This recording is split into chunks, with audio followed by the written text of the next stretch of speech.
So Hit and Run Productions started, it came of necessity, to be honest. My co-director, Anisa, Tejpar, and myself, we were dancing professionally. We were attending ballet class and rehearsals all day long, and then all night long we'd be working at, at bars and restaurants, sometimes till 3 in the morning by the time we got out. And this is the reality of many artists. You tend to have more than one job. And up until a certain point, we were okay with it, but it starts to wear on you. The grind of your job or your day job when all you want to be doing is devoting your time to the art. And at the time, I was sort of already delving into choreography and production, and I had put on a few shows, just sort of ad hoc here and there, and they were received really well. And my co-director, Anisa, was just a fellow dancer at the time, and she approached me and said, well, this is really interesting what you're doing. It's just kind of casual for now, but I think we could actually make a business out of this. And if you'd be willing, I'd like to come on board with you and partner with you. And so it started as just a way to get out of restaurants, to be able to pay the bills with what we do best and what we love, and not just wait for the next audition, wait for the next job that came through those channels, but to make the work for ourselves. So it started as that, and the beauty of that business, and as it's grown and flourished, is that we've been able to give our friends and colleagues so much work. And so many of them have actually said to us, I was able to quit my job at the cafe because of working for you at Hit and Run. And that's just the most flattering compliment we could get, that we were able to get people out of their job and doing what they love full time. So yeah, and it's just specially tailored, exclusive performances for events, any kind of event. So it could be a gallery opening, a launch of a product, a wedding, an anniversary, a kooky pop-up in a backyard. It's called Hit and Run because instead of the audience coming to the theater, we're in, we perform, and then we're out. So just a quirky take on the name. Yeah.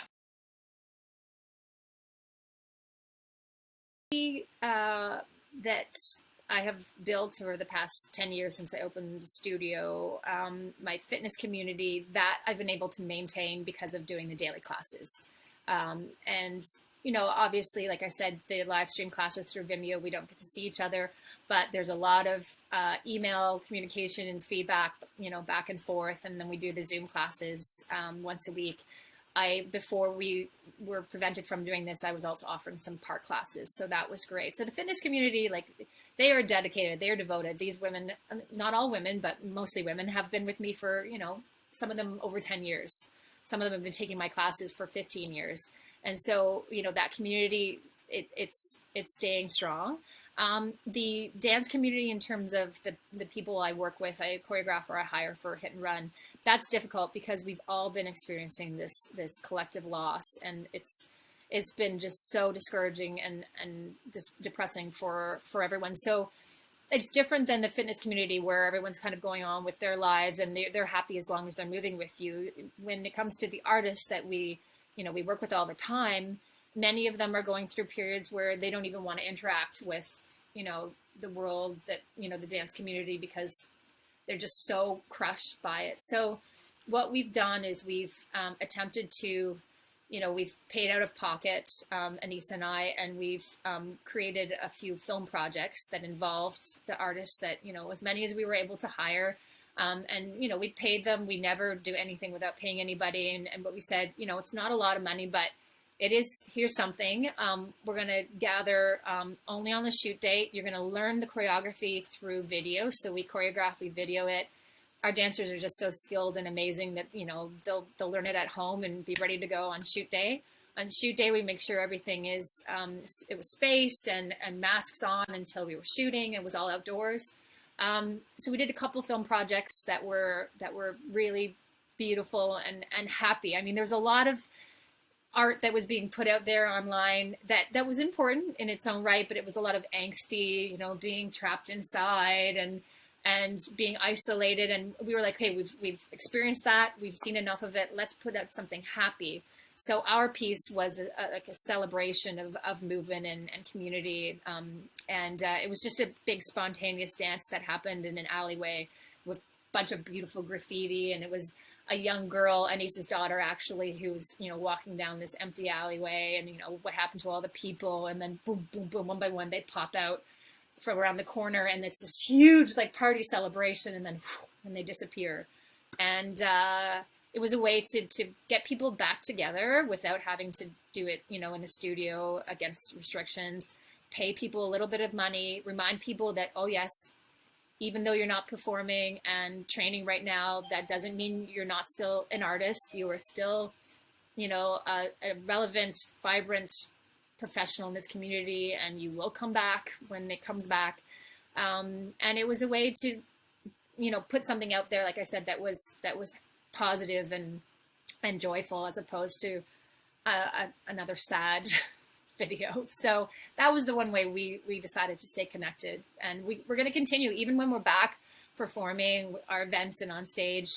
We love the film process now. Like I said, my husband's a filmmaker, so he's been shooting dance for me a lot, and we get really excited about all the possibilities. So we're just going to continue doing that. And we've started a new company called Moving Target Media, which is the film component of Hit and Run Dance Productions. So it's the film division.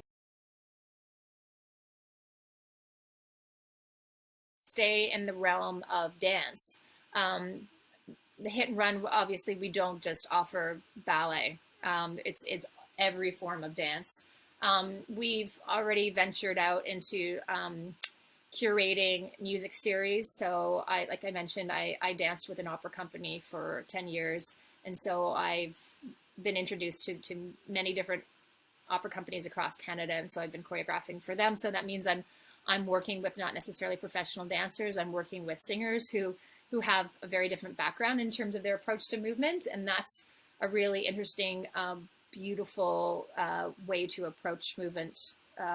For me, it's how can I express these common themes, these themes that depict what makes us human, and use the body in a way that's it's not a trained body. It's not a body that can artistically express it in the way a dancer would. But we all move. We move when we get up out of bed. We move when we bend down and pick something up. When we express happiness, it translates in our body. So figuring out how to tell that story through the physicality of someone who's not a trained dancer is really satisfying and challenging for me. So I want to keep doing more of that. And that means, film and television, being hired to not just be a choreographer for a dance scene, so to speak, but a movement-based scene. So, an actor who is doing something that is kind of just an everyday, thing, but needs to have more physicality than, they would do on their own without guidance.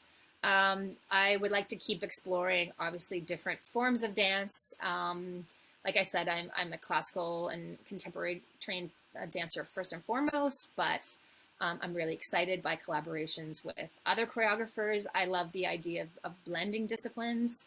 So, working with someone who's trained in a form of dance that I've never attempted and I have no background in, but merging our two languages, that really excites me. And what else would I say? Oh, yes, I mentioned curating the music series. Through my work with the opera companies, that led me into collaborations with the Toronto Symphony Orchestra and various other symphonies and chamber groups. That is a realm that I'd like to explore a bit more in terms of the collaboration possibilities with different musical groups. We curated the Toronto Botanical Gardens Summer Music Series in 2018. And that didn't involve dance per se. That wasn't the foundation. I mean, it was curating all the different musical groups coming in. And then we would add some interactive dance lessons and little pop-up performances here and there. But the foundation was music. So yeah, I think I'd like to do a bit more of that. And then in terms of fitness, like I said, I always wanted this to take me to pro sport on a level of, working with the hockey teams, the basketball teams, even the soccer teams. And I mean, it's a very male dominated world still. I think, there's a lot of people are more open to yoga and Pilates. I mean, they're sort of like tearing down the walls a little bit, but the idea of applying something like dance-based movement is still, I think, intimidating and foreign to some of these organizations. So I think it would be really fascinating to chip away at that and get my hands on that type of